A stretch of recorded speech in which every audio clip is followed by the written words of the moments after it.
মণিপুর গ্রামে গোপাল নামের একজন লোক বাস করত। গোপাল তার এক ফালি জমিতে চাষ করত, আর তার জমির পাশেই ছিল তার ছোট্ট একটা ঘর। আর তার ঘরের পাশেই ছিল।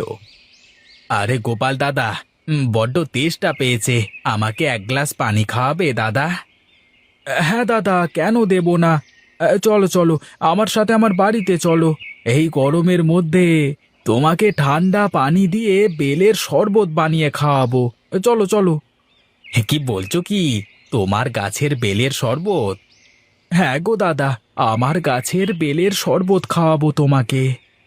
হে হে, তাহলে আর না করতে পারলাম না।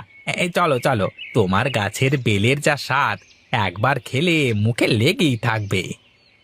তা কিন্তু তুমি একদম খারাপ কিছু বলনি ভাই। তুমি বারান্দায় বসো, আমি ঘরের মধ্য থেকে বেলের শরবত বানিয়ে নিয়ে আসি।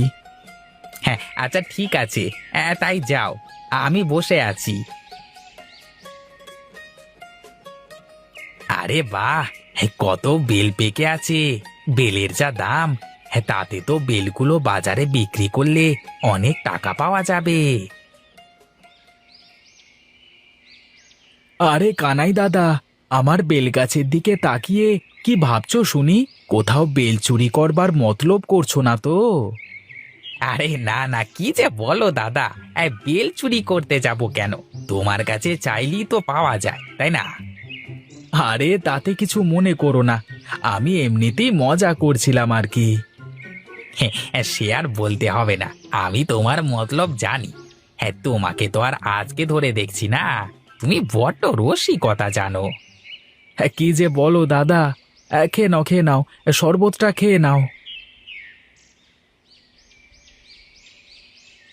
হ্যাঁ দাদা, গাছে কত বেল পেকে আছে। যাও না, বেলগুলো পেড়ে বাজারে বিক্রি করে এসো, অনেক টাকা পাবে তো তাহলে। এই দেখছো কত বেল, আর বিকাল বেলা এসে দেখবে একটা পাকা বেলও নেই গাছে, বুঝলে? কেন কেন, বেল থাকবে না কেন? একটু পরে পাড়ার ছেলেরা এসে সব বেল পেড়ে নিয়ে যাবে। ও আচ্ছা, আমি এখন তাহলে চলি ভাই, কেমন? আচ্ছা আচ্ছা, এসো তাহলে।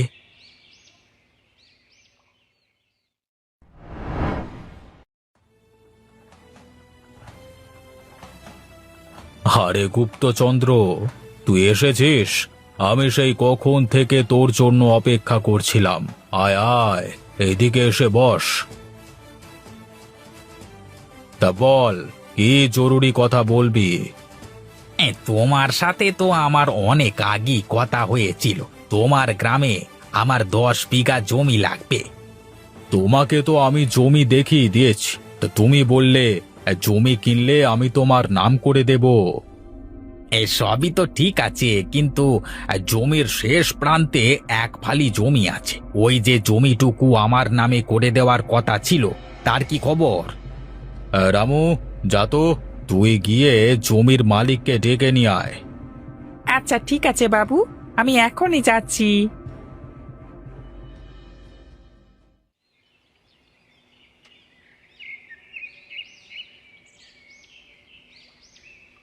এই গোপাল, গোপাল, বাড়িতে আছিস? রামু যে, কি হয়েছে? হঠাৎ আমাকে তলব করবার কারণটা কি? জমিদার বাবু তোমাকে ডেকে পাঠিয়েছেন। জমিদার বাবু আবার আমাকে ডেকেছেন কেন? এত সব আমি জানি না বাপু, তুমি আমার সাথে চলো, গেলেই বুঝতে পারবে। আচ্ছা ঠিক আছে, চলো তাহলে।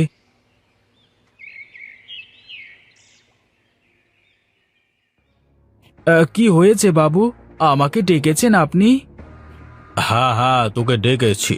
তোর ওই জমিটুকু আছে না, সেটা আমি কিনে নেব, ভালো টাকা দাম দেব।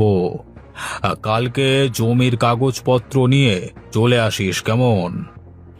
কি বলছেন বাবু, এই জমিটাই আমার শেষ সম্বল, আমি ওই জমি কিছুতেই বিক্রি করতে পারবো না। আমার মুখের উপর কথা বলিস? তোর এত বড় স্পর্ধা! আমি বলেছি আমি কিনে নেব মানে আমি কিনে নেব, আর কোনো কথা হবে না, ঠিক আছে? না, আপনি জোর করে আমার জমি কিছুতেই নিতে পারবেন না। আমি আমার জমি আপনাকে কিছুতেই দেব না।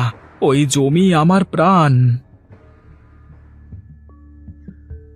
তুমি একটা জমিদার হয়ে আমাকে সামান্য এক টুকরো জমি দিতে পারলে না? আমি তোমার থেকে এরকমটা কখনো আশা করিনি। হ্যাঁ। তুমি কোনো চিন্তা করো না, আগামী সপ্তাহের মধ্যে সব জমি তোমার হবে। আমি তোমাকে কথা দিলাম। ঠিক আছে, দেখাই যাক তুমি কি করতে পারো। হ্যাঁ, আমি এখন আসি, কেমন?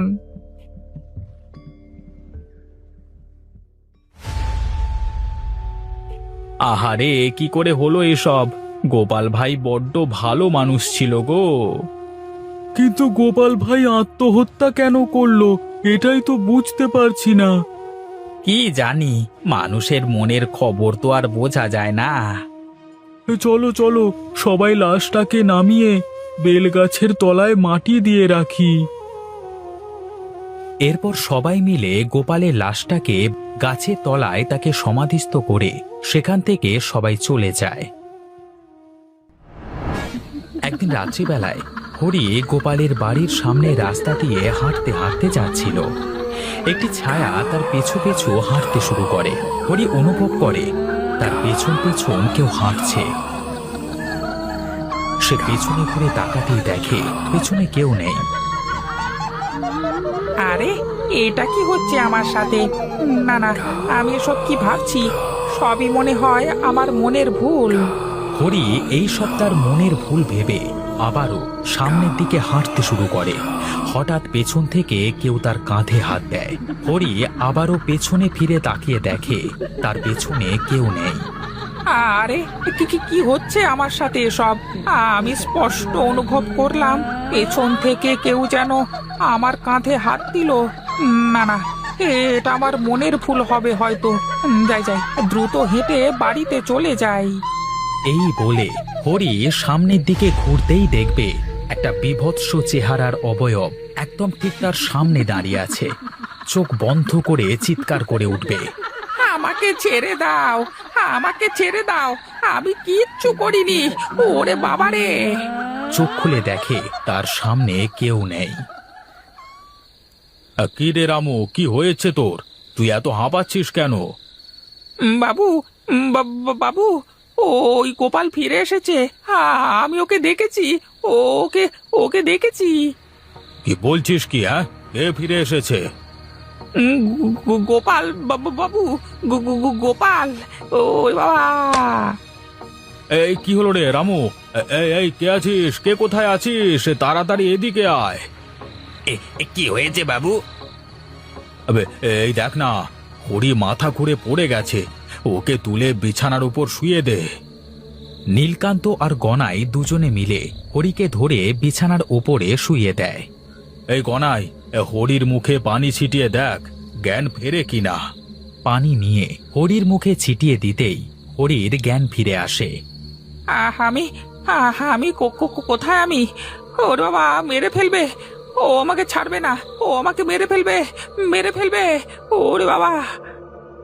শান্ত হ হরি, শান্ত হ। গনাই, তুই হরির কাছে থাক, হরির খেয়াল রাখিস, কেমন? আচ্ছা বাবু, আমি ওর সাথেই থাকছি, আপনি কোনো চিন্তা করবেন না। মধ্যরাত্রে প্রচণ্ড ঝড় বৃষ্টি শুরু হয়। ঘরের জানালা দিয়ে শীতল বাতাস বইতে শুরু করে। খোলা জানালা দিয়ে একটা কালো ছায়া এসে হরির দেহের মধ্যে প্রবেশ করে। সাথে সাথে হরির চোখ খুলে যায়। হরি বিছানা থেকে উঠে খাটের নিচে নেমে পড়তেই পাশে থাকা গনায়ের ঘুম ভেঙে যায়। আরে হরি, তুই কোথায় যাচ্ছিস? বাইরে অনেক ঝড় বৃষ্টি হচ্ছে তো, এর মধ্যে কোথাও যাস না, ঘুমিয়ে পড়। হরি গনায়ের কোনো কথায় কান না দিয়ে সামনের দিকে এগোতে থাকে। এই দৃশ্য দেখে গনাই পেছন থেকে হরির হাত চেপে ধরতেই হরি পেছনে ঘুরে এক হাত দিয়ে গনাইকে শূন্যে উঠিয়ে দূরে ছুঁড়ে ফেলে দেয়। আর গনাই দেয়ালের সাথে ধাক্কা খেয়ে সেখানেই জ্ঞান হারিয়ে পড়ে থাকে। বাইরে বেরিয়ে হাঁটতে হাঁটতে সেই বেলগাছের কাছে এসে বেলগাছের সাথে ফাঁসি লাগিয়ে মারা যায়। রাতের বেলায় নীলকান্ত ছাদে বসে চা খাচ্ছিল। হঠাৎ সে তাকিয়ে দেখে তার বাড়ির গেটের সামনে গোপাল দাঁড়িয়ে আছে। ওরে বাবা, আরে আরে গোপাল আসলো এখানে কি কি করে? আমি আমি ভুল কিছু দেখছি না তো? গোপাল অপলক দৃষ্টিতে তাকিয়ে থাকে নীলকান্তের দিকে। না না না না, এ হতে পারে না। আমি আর রামু মিলে তো ওকে অনেক দিন আগে মেরে ফেলেছি। ও এখানে কিছুতেই আসতে পারে না, আসতে। কি ব্যাপার, তুমি একা একা কার সাথে কথা বলছো?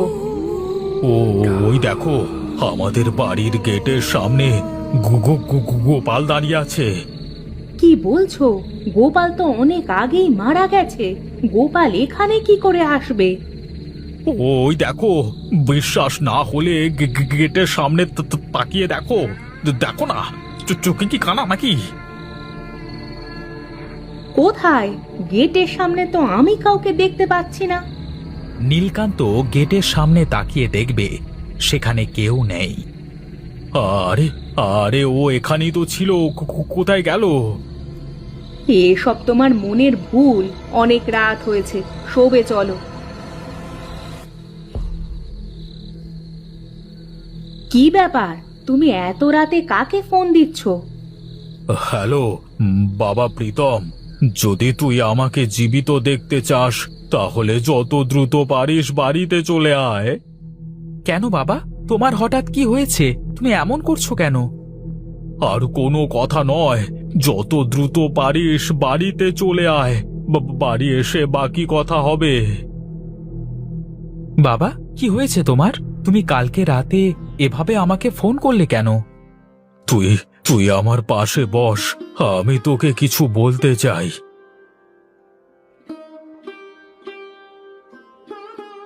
হ্যাঁ বাবা, বলো কি বলবে।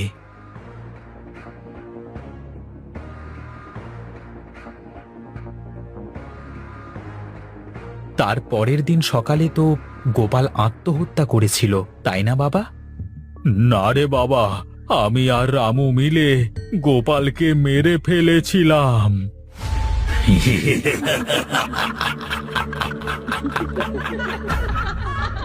কি রে বাবা, তুই তুই এমন করে হাসছিস কেন? হঠাৎ প্রীতমের চোখ লাল হয়ে যায়।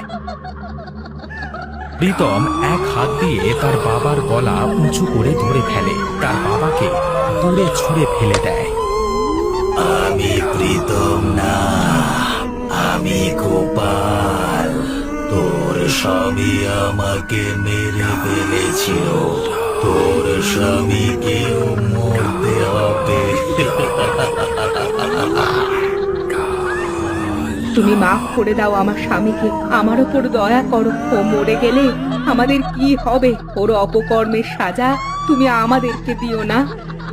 বেশ, আমি এবারের মতো মাফ করে দিলাম তোর স্বামীকে, কিন্তু পরের বার যদি তোর স্বামী আর একটাও ভুলভাল কাজ করে তাহলে আমি আবার ফিরে আসব। আর তোর স্বামী এতদিনে যত অপকর্ম করেছে, যাদের সাথে অন্যায় করেছে, তাদের সবাই যেন ন্যায় বিচার পায়। বেশ, আমি তোমাকে কথা দিলাম, আজ থেকে ও আর কোনো অপকর্ম করবে না। আর যাদের যাদের সাথে অন্যায় করেছে সবাই ন্যায় বিচার পাবে। এরপর গোপালের আত্মা প্রীতমের শরীর থেকে বেরিয়ে মুক্ত হয়ে যায়। আর এরপর থেকে নীলকান্ত বিপদে আপদে অসহায় মানুষের পাশে দাঁড়ায়, আর গ্রামে শান্তি ফিরে আসে।